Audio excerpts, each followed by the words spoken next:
Bisnis jualan kopi kekinian, itu mah udah biasa. Jualan boba, apalagi udah banyak. Gimana kalau jualan air bekas mandi? Ini baru jenius.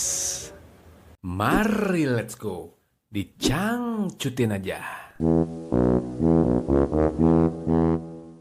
Welcome to podcast Cangcut.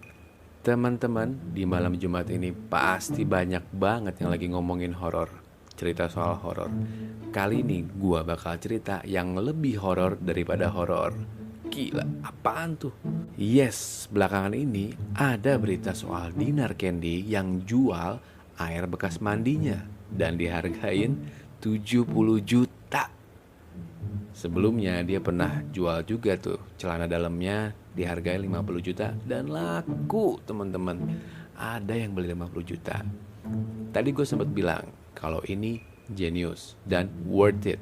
Memang sebelumnya ada selebgram dari luar Indonesia yang pernah jual juga air bekas mandinya dia. Tapi memang gak semahal itu. Kalau gak salah kisaran 400 ribu kalau dirupiahin. Namanya Bella apalah gitulah. Selebgram dari luar Indonesia, luar planet tepatnya mungkin. Jadi dia juga sempat jual dan sold out. Itu habis dalam waktu kurang dari 1 bulan. Jadi di toples-toplesin sama dia, lalu dijual ke orang-orang. Hal ini dilakuin juga sama Dinar Candy ternyata. Sebelumnya dia sempat jual celana dalam seharga 50 juta dan dibeli sama orang. Sekarang dia jual air bekas mandinya dia dan dia jual seharga 70 juta. Apakah ini worth it? Jawabannya menurut gua, opini gua adalah this is worth it. Tapi sama orang-orang yang tepat. Maksudnya orang tepat tuh gimana sih? Oke, jadi gini. Gue bilangnya valuable items. Ya, ini salah satu teknik penjualan juga, marketing juga. Kita ambil case yang sama, yaitu Oreo Supreme. Oreo Supreme itu adalah biskuit biasa dengan label Supreme yang dihargai sekarang kalau nggak salah 500 ribu. Dalam isinya adalah 3 pieces. Betul ya? Terus kemarin celana dalam Dinar Candy dihargai 50 juta. Dan sekarang air bekas mandinya Dinar Candy 70 juta. Oke. Kenapa gue bilang valuable items? Karena barang-barang ini bisa ada value-nya. Ah gila, lu masa ginian dong ada value-nya? Ada kalau sama orang yang tepat dan momen yang tepat. Gini, gue ambil contoh. Kita membeli barang tersebut bukan untuk dinikmati. Artinya kalau kita misalnya beli Oreo Supreme, bukan untuk kita makan seperti kita makan Oreo biasa. Kita beli Oreo Supreme agar kita bisa jadikan value buat kita. Contohnya apa? Kita bisa bikin konten, mereview Oreo Supreme dengan harga selangit misalnya. Konten tersebut bakal datengin viewers, bakal datengin traffic. Yang akhirnya apa? Ya duit-duit juga buat kita. Value juga, ada sesuatu yang didapatkan. Nah sama halnya kayak air juga nih. Air bekas mandinya buat apa? Pasti banyak yang nanya, terus buat apa 70 juta? Mendingan gue beli mobil, mendingan gue beli motor dan lain-lain gitu kan. Makanya tadi gue bilang harus sama orang yang tepat dan momen yang tepat. Pasti gak sembarang orang yang beli ini gitu loh. Pasti punya keperluan. Artinya gini, pada saat orang itu beli airnya Dinar Candy seharga 70 juta, otomatis Dinar Candy akan posting bahwa jualannya laku. Dan mungkin si pembeli juga akan minta panggung, artinya akan minta si Dinar Candy untuk memblow up. Siapakah pembelinya? Kok mau belinya? Naiklah ke permukaan si pembelinya. Dimanfaatkanlah momen tersebut.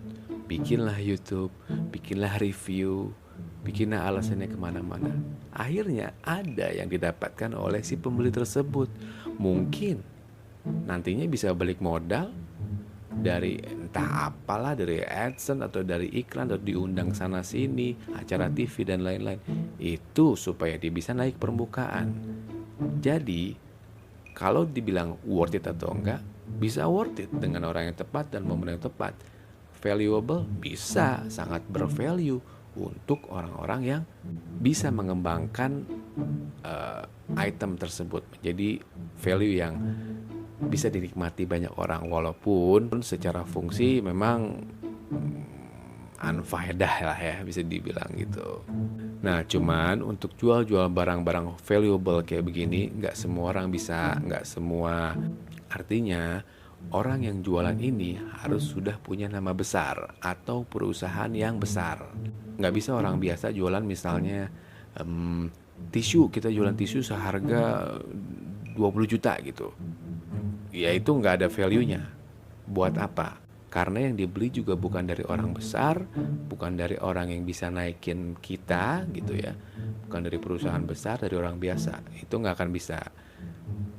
Oleh karena itu, valuable item hanya bisa dijual oleh orang-orang yang besar, orang-orang yang punya nama besar ataupun perusahaan besar. Tujuannya bukan untuk digunakan sebagai fungsinya, tapi tujuannya untuk konten dan sesuatu yang bisa dibahas oleh masyarakat banyak, dikonsumsi oleh masyarakat banyak, jadi pembicaraan, akhirnya traffic, menjadi panggung buat si pembeli. Seperti itu. Kalau gue bilang jenius sih orang-orang kayak gini gitu. Jadi pembicaraan lah. Sekarang kan kita-kita ini lagi seneng banget tuh konsumsi yang berita-berita viral, berita-berita aneh. Coba deh kita buktiin. Kita bikin konten YouTube, misalnya ngobrol bersama orang pajak, membahas pajak. Lalu kita bikin satunya lagi, ngobrol bersama mamah muda yang sangat cantik, bla bla bla bla. Pasti akan lebih banyak viewernya mama muda. Ya, paham lah ya semuanya. Oke, apapun itu, semoga kegabutan gue di dini hari ini bisa menemani ngantuknya teman-teman. Selamat beristirahat dan sampai ketemu di podcast selanjutnya. Bye.